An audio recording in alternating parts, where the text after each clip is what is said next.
Neste vídeo, exploramos o fascinante processo de fabricação das lendárias espadas japonesas, renomadas por sua resistência e afiação, capaz de partir uma bala ao meio. Este método tradicional de fabricação das espadas samurais resistiu ao teste do tempo, mantendo-se quase intacto ao longo de séculos, com cada etapa executada meticulosamente à mão. Acompanhamos desde a coleta minuciosa da areia de ferro até a delicada fundição do metal, passando pelo hábil forjamento da lâmina, seu preciso afiamento e o meticuloso polimento final. Elas ainda são consideradas as melhores do mundo. Os japoneses fizeram uma arma que era o auge absoluto para seu estilo de guerra e os materiais que tinham em mãos. Essas espadas são tão valorizadas que uma espada do século XVI foi avaliada em 105 milhões de dólares, tornando-se a espada mais cara já construída.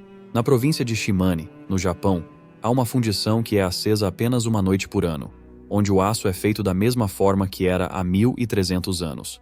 É conhecido como o método Tatara, e somente o aço feito dessa forma é usado nas melhores espadas japonesas. A fabricação de espadas no Japão começou há cerca de 3.000 anos, mas naquela época as espadas eram feitas de bronze. Não temos certeza de como as pessoas aprenderam a fundir metal, mas provavelmente estava relacionado à cerâmica. O bronze foi descoberto antes do aço porque é uma liga de cobre, geralmente estanho, ambos metais com pontos de fusão baixos o suficiente para que possam ser fundidos em fornos de cerâmica comuns. O problema com o bronze é que, embora possa ser afiado, ele é muito macio para manter o fio por muito tempo. Então, os fabricantes de espadas japoneses mudaram para o aço há 1.200 anos, no período Heian. É isso que a maioria das pessoas reconheceria como uma espada japonesa. Ela é feita de aço com uma lâmina curva. O Japão, com sua geologia majoritariamente vulcânica, mal tem algum desses óxidos de ferro sedimentares. E é provável que seja por isso que o país chegou atrasado ao jogo da produção de aço.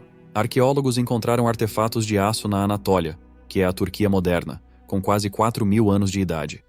Mas no Japão, metais, incluindo aço, eram importados da China e da Coreia até o século VIII, quando o Japão começou a fabricar seu próprio aço. Então, de onde eles tiraram as matérias-primas? Bem, rochas magmáticas como granito e diorito ainda contêm óxidos de ferro, apenas em concentrações muito menores. Mas, à medida que as montanhas são desgastadas, esses óxidos de ferro são fragmentados e levados rio abaixo. Eventualmente, eles se tornam parte da areia. Os japoneses notaram que, como os óxidos de ferro são mais densos do que outros minerais na areia, eles se acumulam em lugares onde o rio muda de direção ou velocidade. O ferro mais pesado afunda e o material mais leve é levado pela água. Para amplificar esse efeito, eles deliberadamente criaram desvios no rio para aumentar a concentração de ferro. O que se faz é represar uma parte do rio e então arrastar areia para dentro dele. Como o ferro é mais pesado do que as outras partes da areia, é a coisa que fica para trás, e todo o resto é levado rio abaixo. Com esse método, você pode obter areias de ferro com 80% de óxidos de ferro por peso. Isso é mais concentrado do que minério de ferro de alta qualidade. E como tem menos impurezas, é uma excelente fonte de aço de alta qualidade. Se você aquecer esses óxidos de ferro a mais de 1.250 graus Celsius, você pode quebrar as ligações com oxigênio e obter ferro puro. Mas o ferro puro é, na verdade, mais macio que o bronze. Então, em seu estado elementar, o ferro não fornece nenhuma vantagem. Mas a natureza deu aos humanos um golpe de sorte. Uma das poucas maneiras de aquecer algo até 1.250 graus é com carvão. E carvão é basicamente carbono puro. E se você adicionar apenas um pouco de carbono ao ferro, ele cria uma liga incrivelmente forte. O aço. Ligas são geralmente mais fortes do que metais puros, porque contêm átomos de tamanhos diferentes, e isso reduz a capacidade dos átomos de deslizarem uns sobre os outros quando uma força externa é aplicada. Para atingir as altas temperaturas necessárias para fazer o aço, você precisa de um suprimento forte e constante de oxigênio. Por centenas de anos, isso foi fornecido por enormes foles operados por pedal, onde foi preciso um esforço de corpo inteiro, 24 horas por dia, de muitos homens para manter a temperatura da fornalha. A temperatura dentro da fundição chega a 1.500 graus Celsius, logo abaixo do ponto de fusão do ferro, que é 1.538 graus Celsius. Então, o ferro que está sendo fundido não é líquido, mas é macio e maleável o suficiente para se aglomerar em um grande bloco de ferro. Não importa quão alta seja a qualidade da areia de ferro, sempre haverá algumas impurezas, como enxofre, fósforo e óxidos de silício. Eles se combinam com o carbono do carvão e derretem a uma temperatura mais baixa do que o ferro, então eles se tornam líquidos e fluem para o fundo. Isso é conhecido como escória. Depois de muitas horas de adição de carvão e areia de ferro, é hora da primeira remoção da escória. Antes da primeira remoção da escória, uma oração é feita. Há 3 processos que são feitos. Um é adicionar o carvão, o segundo é adicionar a areia de ferro e o terceiro é abrir a fundição pelo fundo para quebrar as impurezas e permitir que elas possam fluir para fora. Neste momento, em uma fundição tradicional, a única maneira de retirar o aço seria quebrando. Hoje em dia, um guindaste é usado para desmontar a fundição. E no final de tudo o que resta para mostrar de todo esse trabalho duro é um bloco de 100 kg de aço, ferro e escória. Apenas cerca de 1/3 desse bloco tem qualidade alta o suficiente para ser usado na fabricação. Este é o primeiro passo para fazer uma espada japonesa. O aço é classificado por qualidade e teor de carbono, o que também é feito a olho nu. Na verdade, este é um dos exames que você precisa passar para ser certificado como um ferreiro de espadas. Então, os diferentes graus de aço são enviados para um dos 300 ferreiros de espadas em todo o país. Apenas 30 fazem isso como trabalho de tempo integral, e um deles é Akihara Kokaji. É nesse momento que a forja da espada começa. Em um forno de carvão com foles bombeados manualmente, o aço é aquecido até ficar macio e maleável. Então, usando martelos, o mestre ferreiro achata o aço. Antigamente, isso era feito pelo ferreiro e 3 aprendizes. O ferreiro, usando um martelo menor, dava o ritmo e os aprendizes usavam grandes marretas para achatar o aço.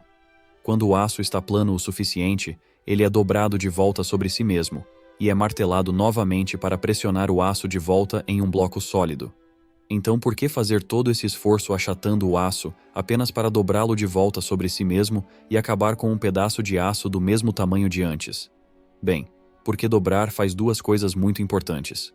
Primeiro, ele espalha as impurezas como silício, enxofre e fósforo. Ele as espalha por todo o aço. Isso garante uma consistência uniforme sem pontos fracos.